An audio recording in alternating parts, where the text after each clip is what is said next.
Akşam şefirlerin çıkarılı olsun, yayınlarımızın bizim programımız devam etti. Stüdyada men Elvina Sidbulayeva. Bu haftanın ortasında Baş Asambleyasında insanların hakları boyunca rezolüsiya kabul edildi.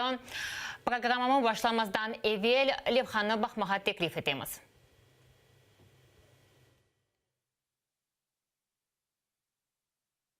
Birleşken Milletler Teşkilatı'nın azaları devlet salonunda toplaştılar. Kun tertibinde işgal etilgen Kırım'da insan hakları bozuluğu boyunca karar lehası. Karar işlenmesine muhalefet olarak Kırım devletlerinin vekilleri de koşuldu. Ukrayna kararının teşebbüsçisi ve muhalefetlerden biridir. Dışişler Nazirinin muavini öz çıkışında meclisin yasaklanması, Kırım Tatarlarına baskı yapılması ve dini mensubiyetinden sebep takip edilgenlerini hatırladı. The situation in the temporarily occupied Ukrainian territory. Ситуація з дотриманням прав людини в Криму погіршилася через окупацію півострова Росією. Вбивства, тортури, утиски, незаконні затримання, насильницькі зникнення, переслідування журналістів і правозахисників, активістів – це розповсюджене порушення прав людини на окупованому півострові. Люди живуть в страху бути названими екстремістами і терористами або українськими шпигунами. Подібні репресії щодо обмеження роботи Меджлісу, представницького органу кримських татар, призводить до затримань членів Меджлісу. Яны Левхада Украина ve Rusya arasında halkara silahlı dava ketkeni tam kaydedildi. Komitette Rusya buna derhal cevap verdi. Onun vekili bütün kabatlarını ret etti ve komitet azalarına karşı rey vermeye kandırdı. Sanki Rusya Kırım sakinlerinin, hususan Kırım Tatarlarının yaşayışını yaxşılaştırdı. Відвертим глузуванням виглядає вимога України забезпечити в Криму освіту мовами національних меншин. Адже у Криму функціонують школи з кримсько-татарською мовою навчання, працюють кримсько-татарські класи, надрукований увесь комплект підручників для середньої школи. Резолюція повністю спотворює положення в Криму, як у кривому дзеркалі. За цим всім криється нарощування антиросійської політики, в покарання кримчанам за вибір бути з Росією. Rusya çıkışından son komitet yolbaşçısı azalarının çıkışları kısa olğanını talep etti. Kreml taraftarları söz alıp çıkışta bulundu. My delegation categorically Наша делегація категорично відкидає даний проект. Це політизована резолюція, яка нічого спільного з реальністю не має. Конкретна резолюція політизована і служить інструментом втручання в справи іншої держави. Ми заявляємо про неприпустимість політизації прав людини. Ми вважаємо, що резолюція роз'єднує держави. Ця резолюція виходить за межі мандату третього комітету. Ukraynaga qol tutgan ve komitet azalarını ebet deb rey bergenler arasında Avropa devletleri, bunun gibi de Buyuk Britaniya ve Kanada karar muhalefetçileri.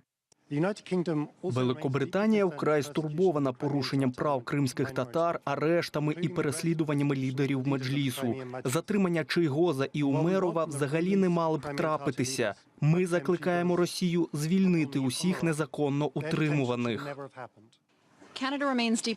Ми конче стурбовані порушенням прав в Криму на вільне зібрання та свободу слова. Людей вбивають, вони піддаються насильству, катуванням з боку окупантів на півострові. Ми стурбовані утисками журналістів, активістів і переслідуваннями здебільшого кримських татар за релігійною ознакою. Baş Asambleya Komitetinde Rusya taraftarları çok olmasına bakmadan karar baskıcı devlet faydasına alınmadı. Kararga 71 devlet kol tuttu, 25 devlet karşı çıktı. Şu cümleden Rusya, Ak-Rusya, Serbiya, Şimali Koreya ve Zimbabwe 77 bir taraf karar kabul edildi. Sohbetimizin musafirleri Kırım Tatar halkının lideri Mustafa Cemilov ve Meclis reisinin muavini Ahtem Çiygoz. Sohbetimizge koşula bilesiniz ve ekranda olan telefonla bağlana bilesiniz. Hoş geldiniz. Merhabalar. Selam. Bu rezolüsiya, alınған rezolüsiya nasıl kıymet kese bilesiniz ve onun vesikada ne yazıldı? Bu sıradaki rezolüsiya ama keskin kelimeler kullanıldı bu sefer. Her şeylerin öz adlarından söylenildi. Onun için bizim sakıncamız var idi. Bu sefer belki azca oy verirler diye. Çünkü Ruslarla bağlı olan, onlardan işte gaz algan ya da rejimler onların desteğinden olan devletler oy vermezler. Elbette karşı çıkarlar diyedik. Ama bizim için en önemlisiydi o rezolüsiya ne kadar sesli olsa da esas olarak geçsin. Ama tahminlerimiz doğru olup çıkmadı. Tam tersine ziyadeci ses alındı. Karşı çıkanlar belli. O outsiderler Kuzey Kore, Kuba, Zimbabwe gibi neler. Ama bazı memleketler mesela Çin, Kitay, daha birkaç memleketler onlar diyorlar ki biz insan haklarının orada bozulmadığına hakkında karşı oy vermiyoruz. Biz bu meselenin burada bakılmasına karşıyız. Bu gibi meseleler Ceneva'da bakılması gerek. Ayrı devletlere karşı rezolüsyon burada kabul edilmemesi gerek. Bunların sebebi de yarın belki bize de düşer diyorlar. Çünkü onlarda da insan haklarına çok büyük saygı yok. Onlara da bu problem çıkmasın diye böyle verirler. Ama bizim bu esas olarak evet bizi destekleyen böyle belli devletler, meşhur devletler, Avrupa Birliği'nin hep azaları, Kanada, Britanya, Amerika. Bizim için sürpriz oldu. Türkmenistan da destekledi bu sefer. Eskiden onlar tarafsız kalaydı ya da Ruslardan beraberdi. Bu sefer bizi desteklediler. Elbette Rusya yine de bu rezolüsyon olan kararlarına göre davranmayacak. Onu yerine getirmeyecek. Ama önemli. Eğer böyle rezolüsyon Rusya'nın daha ziyade izolasyaya koyuyor. Ve bu olarak Ruslara karşı yapılan sanksiyalar, yaptırımlar kaldırılmasına engel olurlar. Demek şimdi bütün bu rezolüsyalara sen riayet etmişsin de ne sebepten bu sanksiyalar senden kaldırılacak? Elbette olmayacak. Onun için bu rezolüsyon çok önemli oldu. Bunda her şeyin ağzı adından söylenildi. Son bu Gaga'da olan Uluslararası Mahkemesi'nin kararlarını yerine getirmediniz. Onu yerine getirmesi gerek деген kelimeler var anda. Onun için orada bizim için önemli Kırım Tatar Milli Meclisi'nin yasağa kaldırılması. Ama onlar dediklerini dediler. Onların konuşmaları buna mesela Suriye Asad rejiminin temsilcisi ne diyor? Hiçbir temelsiz anda Kırım'da pek yakşı iken ya sen domuz olduğumuz, sen kadar bilesin anda ne olduğunu sana ne dediler Moskova'dan onu tekrarlaysın. Ya da Kuzey Kore'ye ne bileyken Kırım'da ne olup geçkenlerin işte bu onların sesleri de önemli değil. Ama belli olduğu gibi nasıl ufak bir memleket, önemsiz memleket olsa da herkesin bir oyu var. Amerika'da Nualus, Kamura Astrovalarında bir sesi var. Atnas dediğim esas böyle uygar dünya, sivilizovanный emir dediğimiz esas olarak bizi destekleyin. Ахтамахан, siz tahminen 3 sene devamında Rusya tarafından yakalandınız ve bu binada oldunuz. Aslında bu toplaşıda iştirak ettiniz. Nasıl hissettiniz? Nasıl anda böyle duygu havası nasıl? Ben de birkaç yerde interview verdim. Ben saydan da bu Ukrayna'nın komandası, Dış Nazırlığı'nın komandası pek böyle bir toplum çalışıyorlar, aktif çalışıyorlar ve Klimkin'de ministr olarak bizim andaki durumumuzun pek ince anlay. Bizimle konuşurken işte onu duydum. Ve saydan da bu Kırım'daki olan vaziyetin bu kol tutkan devletler kozogunu tuta ve anlaylar anda ne olup geçiyor. Esas odur. Kırım'da da böyle alınan arizalar, onlar çok birinciden millet için, mahkemede oturan insanlar için pek böyle bir işanç verir. Ve andaki okupantlar ve kolaborantlar öyle ariza kuturmaya başlayırlar. Neçün de 3 sene geçti ama bu Kırım'ın ciddi meseleleri toktatılmadı. Unutulup gidilmedi. Onun için Aksyonov ne dedi bu arizanın hakkında? İşte зброя, nedir ya silahnen demek analogiya keçirdi. Ben belesem Onlar nervalanalı galiba. pek ular hur nervalanmaylar. Ular ozu sonun nenen biteceğini anlaylar endi. Cezaları herkesge verilecek. Ve elbette pek çok memnun edim ve böyle bir konulim koterildi. Mustafa ağamızın anda büyük avtoriteti olğanı. O Mustafa ağanın avtoriteti o bizim milletimizin avtoriteti. Saydan da bazı devletler dünyada bu elçiler kelip Mustafa ağa sizin milletinize destek ettik. Ağlarını bilemiz ve gelecekte de destek edeceğimiz. Ya da bazı bir bu ministerstvodan insanlar gelip Mustafa'ya yardım etin. Anda böyle devletler, Aziyadaki devletler, ular da hol tutsa yaxşı olurdur. Onun için Mustafa'mız men bilgen kadar endi bir turne hazırlayı. Bir taraftan deysin ifak bir millet, Kırım Tatarları. Ama böyle yerlerde olsan, görüyorsun ne kadar bu millet ozu toplum tutkanı için, prinsipiyel olganı için ne kadar çok dikkat ayrıla. Onun için ben belesem bizim kureşimiz, anda Kırım'daki kureşimiz neticesi belli. Aha, sağ olun. Telefon bağımız var. Selamun aleyküm. Alo, selamun aleyküm. Buyurunuz. Mübarek olsun. Mustafa, bir sualım var size. Bana Kınem Obrus'un daha bir kere Çekya'nın prezidenti birine çıkardı. Demiş, endi Kırım'ın meselesi oğal işi. Onun endi hepiniz razı olun deyip Kınem'e çıkardı, laf çıkardı. Üçüncü sefer mi, dört seferi aslında yok endi. Yani onlar 60-80'in o kabartıyorlar unuttular. Endi o da bir belirtip kaç kişi. O şeylerini görgendir, biledir onu. Sağ olun. Tanımadım ama. Çok 68. 68. Nasıl sesiye niye kabul ettik onu anlatmadım. Anlamadım. İşte Putin'in söylediği Kırım artık Rusya'nın bunu kabul edeceksiniz manada. Olacak şey değil elbette hiçbir zaman. Çünkü Rusya'nın bu kanuni olarak tanıması bütün dünya için, bütün dünya düzeni için tehlike.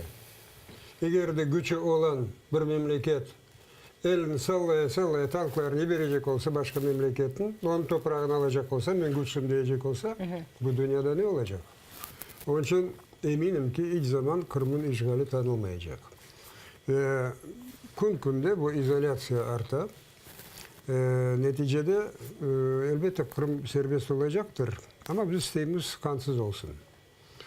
Bütün bizim çalışmalarımız diplomatik şekilde o Rusya'nı bir köşeye sokmak, mecbur etmek. Ama iktidarda Putin oluncaya kadar pek öyle perspektif görünmüyor. Eğer de Putin özün memleketini düşünseydi, halkın durumunu düşünseydi, yüreğinde çoktan pişman olgandır onun böyle şey yapkanına. Çünkü o kadar zarar getirildi ekonomik bakımından, izolasyon bakımından Rusya'ya kafası olan devlet rehberi mutlaka geri adım yapar idi. Ama onlar yapmayırlar. Buna rezolüsiya kabul edildi. Nasıl Rusya bu rezolüsyanın neticelerini, kaydelerini işe düşürecek? Düşürmeyecek. Yaptığı gibi yapacak. Sonra daha da ziyade nefret kazanacak dünyadan. Çünkü akılları yok. Eğer de sen hukuki devlet olsan, sen o Birleşmiş Milletler Devletler Teşkilatı'na girdiğin zaman gerekli protokoller imzalagan edin. Onun kaidelerine göre davranacağına, onun aldığı kararlarını yerine getirecekine. Ama yapmayırlar. Başlardınız telefon bağımız var. Selamun aleyküm. Kırım'dan. Aleyküm selam aleyküm. Akşam sözler hayırlı olsun. Sağ olun. Ben Sual'dan da pek Mustafa Ağa'yı gördüm, Akdem Ağa'yı gördüm. Mustafa Ağa'ya geçen doğulan günler hayırlı olsun, hayırlı yaşlar olsun. Akdem Ağa'ya da geçmiş olsun, kutulup bu zulümden. Abla gördüğümüzde çok sevindik. Bütün yaptığı işlerine kısadan söyleyeyim. Sağ olunuz, var olunuz. Biz de bunda Kırım'dan ardınızdan bak, vakti saatini bekleyip oturayıq. Ana, bu sualden de pek her bir adımları bakayıq. Çok sağ olunuz, kısmet olup, nasıl desem, çıkaran heyecanlanayım. Ana, yolumuz yerine çok şükür. Adımları basıp vetanımıza sahip olarak kısmet olsa. Şu ajanda tek bu kadar hatırlama bir sözlerim olacaktı. Amin. Sağ olsun. Sağ olun. Sağ olun. İşgal olan topraktan, öyle baskı altında olan vatandaşlardan böyle sözler eşitmek evet insanların gönlünü götürüyor. Sağ olsun arkadaşımız. Ахтам аға, сіз бұл резолюция қабыл етілгенде, әлбетте Русия тарафынан шыққан шығышыны да ешіттіңіз. Олардың айтқан сөзлері, вия Қырымда олған вақияларыны, асында бұл резолюцияда іштирак еткенлер аңлай білер ме бұл қабыл еткенде? Мен рус сөзі қолданacağım. Bütün Rusya'da hakimiyet olsun, bu prezident değil, işte tsar diliyor onlarında. Son bu çeşit halkara teşkilatlarda çalışan insanları, bu Rusyan tarafından, onların bugünkü belli isterikadan gayrı bir şeyleri yok. İsterika gitti. Onlar endi bunu мысалға айтқалы, endi bunun tibinden çıkmak için aklın olsa çıkma yolları var, betinde saklama. Ama onlarda bet degen şey yok. Onlar şunu özü halkından anlatma istiyorlar. Kırım Tatarlarga değil, Kırım Tatarların sen kullanıpmasın, kripasnoylar gibi. Özü halkını anlatmak istiyorlar, ne kadar onlar güçlü, ne kadar onlar akıllı, ne kadar kuvvetli. Ama halkla beraber yıldan yaramaşıge batıp gittiler. O anda belli. Onlar ne derdiler birinci sene? Akçanen demek, paranen dağıtıp bütün Kırım'ın demek güzelleştireceğimiz. Ama Kırım nasıl bu karanlığa battı o günleri, insanların da bütün yaşayışları bu karanlığa battı, 3 yıl geçti, vira vaziyet ağırlaşa. Onun için yalanları geçmeyen belli. Ama dünyada onlar ne umut ettiler? Buna gaz vereceğimiz, neft vereceğimiz, satılgan insanlar çok eken. Ama Ukrayna nasıl yaptı? Şimdi Ukrayna'nın rolü birinci yerge çıkıyor Avrupa'da. Dünyada birinci yerge çıkıyor. Ve endi andaki bu satılgan Schroederler, Zemanlar endi ular endi çöplük gibi görünüyorlar. O'z milletlerinin içinde de endi öyle. Demek bu çalışmaları biz Ukrayna'nın beraber bu Avrupa'da olsun, Amerika'da, dünyada bu milletlerin, andaki yaşayan milletlerin o'z tarafımıza tartmak. Anda saylavlar geçi. Ve ben türmede de olganda saylavlarga dikkat ederdik. Almanya'da nasıl geçi, Çekya'da nasıl geçecek, bu Amerikan saylavlar nasıl geçi. Onlar işanırdılar ki bu saylavlarının ularga kelişken insanlar saylanacak da ve son bu Kırım'ın Ukrayna'nın bu Donbass'ın vaziyetin ular bakacak, Rusya bakacak. Ahtam'a vaxtımız var. Dışişleri Nazirinin spikeri Мар'яна Беца. Доброго вечора, пані Мар'яна. Доброго вечора. Вітаємо вас. Вітаю. Мар'яна, на цьому тижні була ухвалена резолюція щодо Криму. Наскільки це важлива оновлена резолюція на погляд міністерства? Дійсно, 14 листопада саме в третьому комітеті Генеральної асамблеї ООН була ухвалена надзвичайно важлива резолюція, оновлена більш сильна і потужна резолюція по ситуації у сфері прав людини в окупованому Криму. Ще буде голосування на самій Генеральній асамблеї в середині грудня. Але я вважаю, що результати були дуже хорошими, надзвичайно високими, як для такого плану резолюції. 71 країна підтримала Україну, і 42 країни стали коспонсорами. Це дійсно дуже важливий результат, враховуючи, що правозахисні резолюції в сфері прав людини взагалі дуже погано проходять будь-які комітети і саму асамблею ООН. Не тому, що хтось підтримує Україну, чи хтось не підтримує Україну, чи хтось підтримує Росію, а саме тому, що більшість країн бояться взагалі таких резолюцій, тому що вони можуть так чи інакше потім торкатися і ситуацію в сфері прав людини в їхній країні. Але ми говоримо про те, що це питання екстраординарне. Це ситуація у сфері прав людини дуже кричуща на території, яка є окупована Росією. І нам було дуже важливо закріпити ще раз, по-перше, питання, що Росія є держава-окупантом, і це є в положенні.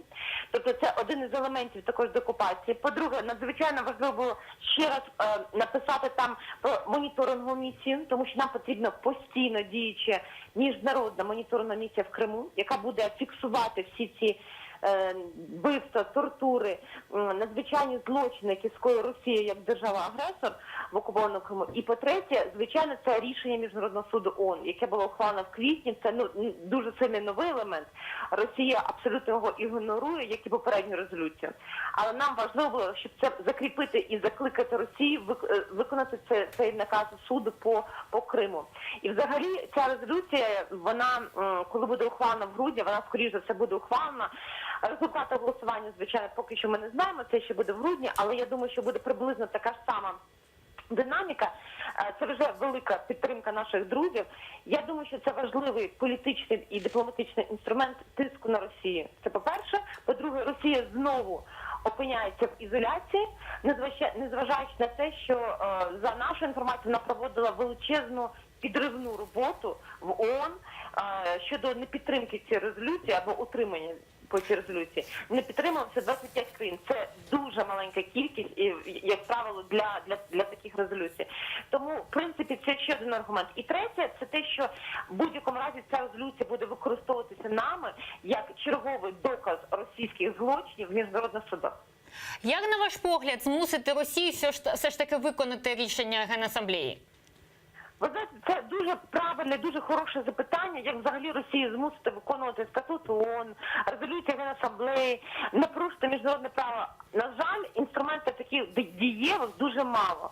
Фактично, зараз ми бачимо, що на Росію дуже сильно впливають санкції, незважаючи на російський наратив. Тому треба тільки посилювати санкційний режим. Це по-перше. По-друге, посилювати політичний і інформаційний тиск на Росію в рамках ООН, в рамках ОБСЄ, Ради Європи, інших органів.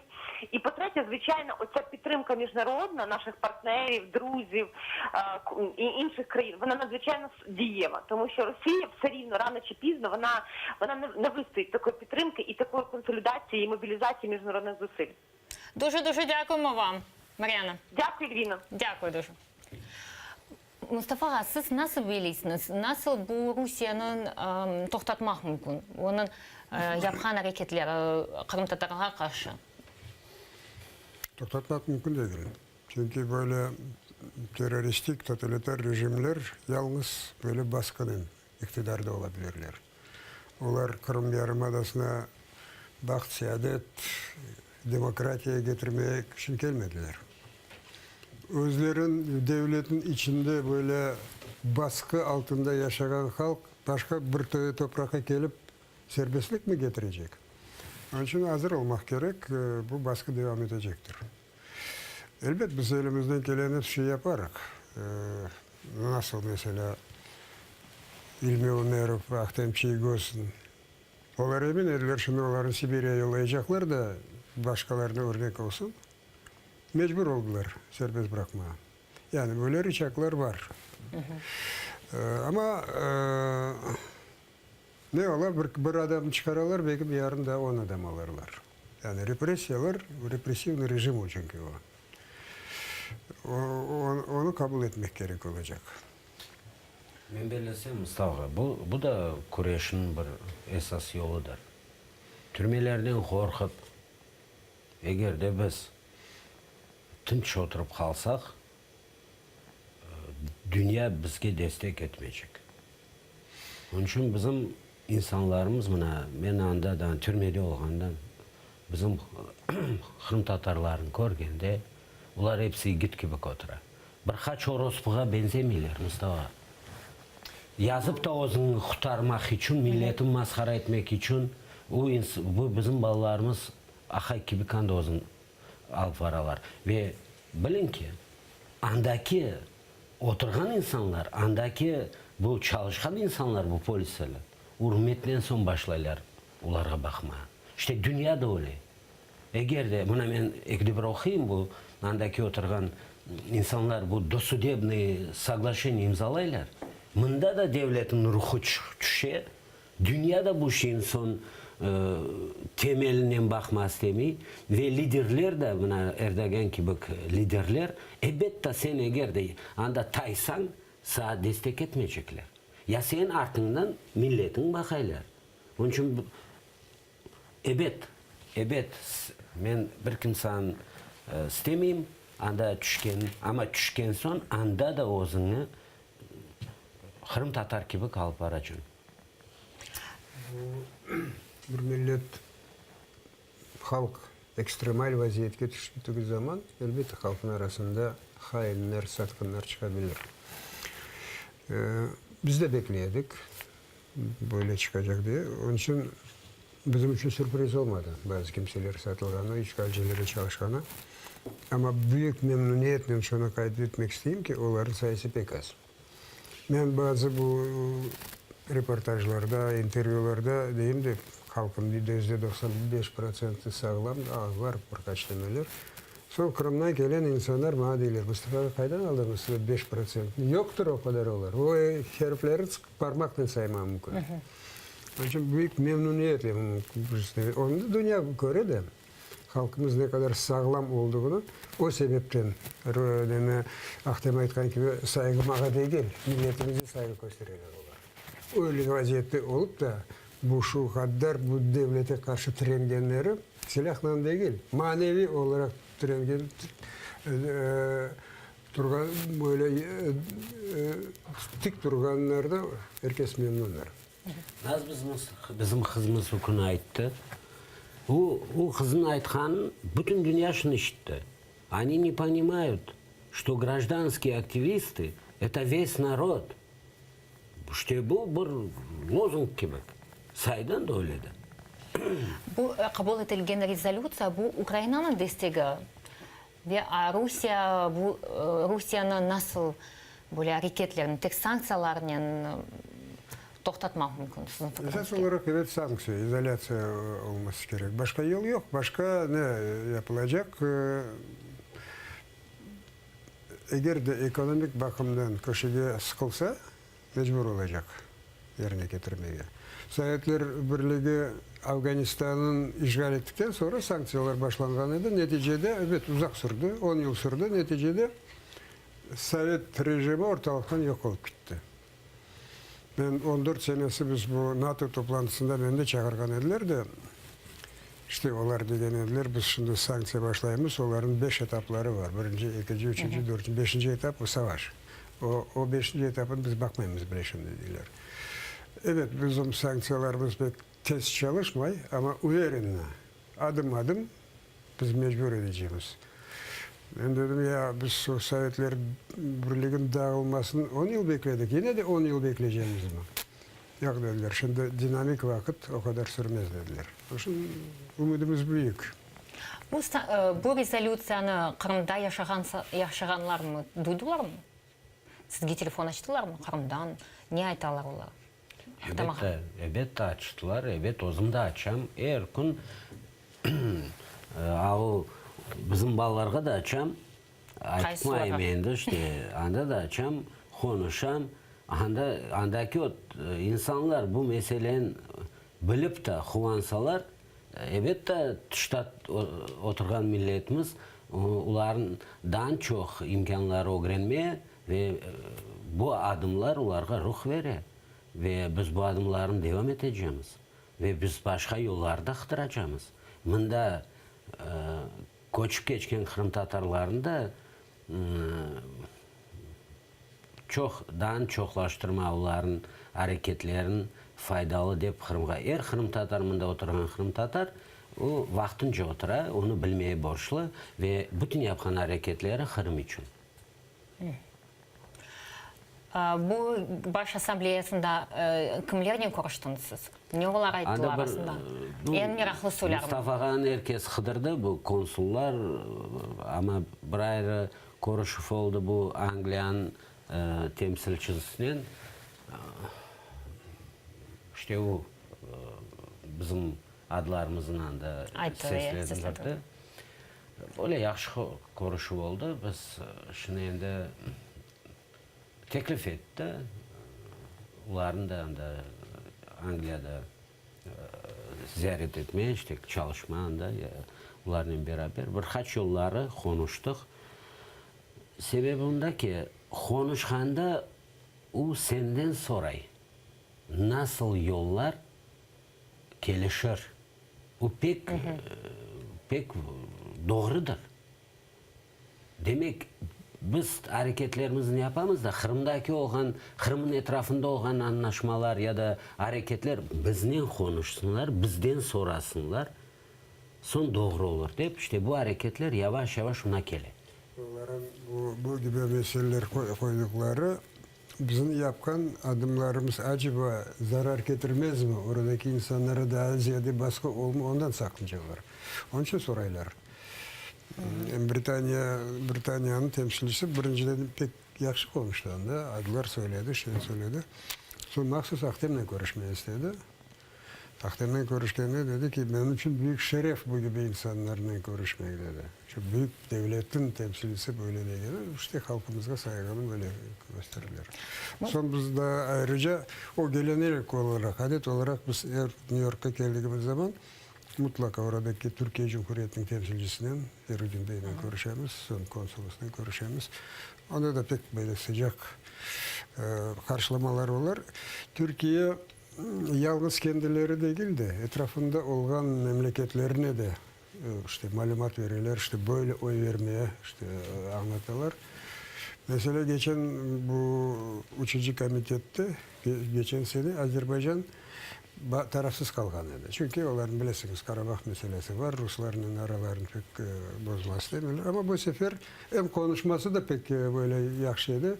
Biz kategoriçle dediler, biz karşıyız bu Kırım Tatarlarına, Kırım'a onu işgale karşı, ona yapılan baskılara karşı ve oylarını da bizim lehimize verdiler.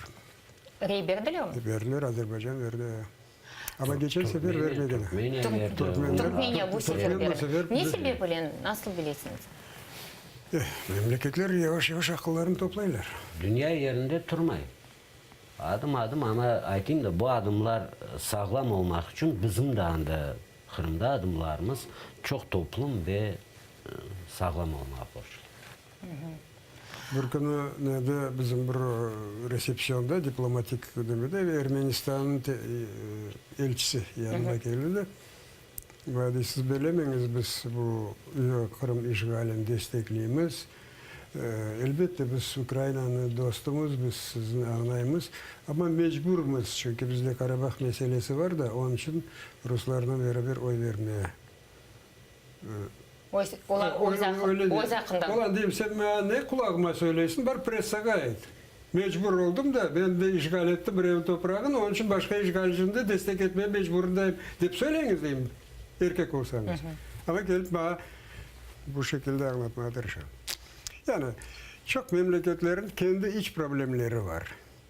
Şimdi evet Rusya'nın yapkan pisliklerini şimdi bunda karşı bir rezolüsyon kabul edecek olsa yarın belki bana sıra gelecek deyip onu düşünürler. Onun sakıncaları var. Telefon bakımız var. Selamun aleyküm. Mübarek olsun. Selamun aleyküm. Alo. Aytınız. Akşam şefiniz mübarek olsun. Mustafa'ya selam aleyküm. Botayır Bey. Selam kardeşim. Ses gelmiyor. Hayırlama simaktın beyne. Sağ olun. Kocayın. Sağ olsun. Allah sağlık versin cümlede. Sağ olun. İnşallah konuşuruz. Öyle de olacak. Sağ ol kardeşim. Allah sağlık versin. Sağ olun. Televizyona Ага, televizyon телевизор açık da onun için. телевизор açık oldu. Eha gitti. O da uzun eşitmek istiyor. Televizyon bakarız konuşması. Sağ olsun. Televizyonun yanında oturar. Bu rezolütsiya kabul edildi. Gelecekte Baş Asambleyasında da toplaşmalar olması lazım ya, öyle mi? Şimdi bu dekabrın ortalarında tam da konu tayin edilmedi. Ben bilesem 15-20 arasında yine mecbur olacağım sana gitmeye. Orada hem de genel asambleye toplanan. Aşağı yukarı benim fikrimce aynı olacak. Belki de mesela geçen sene genel asambleyede bizim destekleyen ülkelerin sayısı biraz arttı. 3-4 ülke daha katıldı. Belki de öyle de olur bu sefer. Bu rezolütsiya geçen rezolütsiyalardan farklı olacak mı ya da öyle de olacak mı? Nasıl? Belki de Bak şimdi bazı bu- maddelerin koşulacak mı? Yok bu yanda kabul Bu edildi. kabul edildi. Şimdi bu komitet kabul edildi. Komitede. Şimdi bütün devletlerin oyuna koyuyorlar. Onun da hem de değişmeler ya da dan bir neler noktalar koyulmayacak. Hem budur. Hem de hepsiler yılın sonunda kabul edecekler. Evet. Kısmet Bu olsa. Baş Asambleyasında 193. 193. Bu karşı çıkanlar bu sefer azça oldu ya. O sefer de aşağı Eksiz. yukarı öyleydi.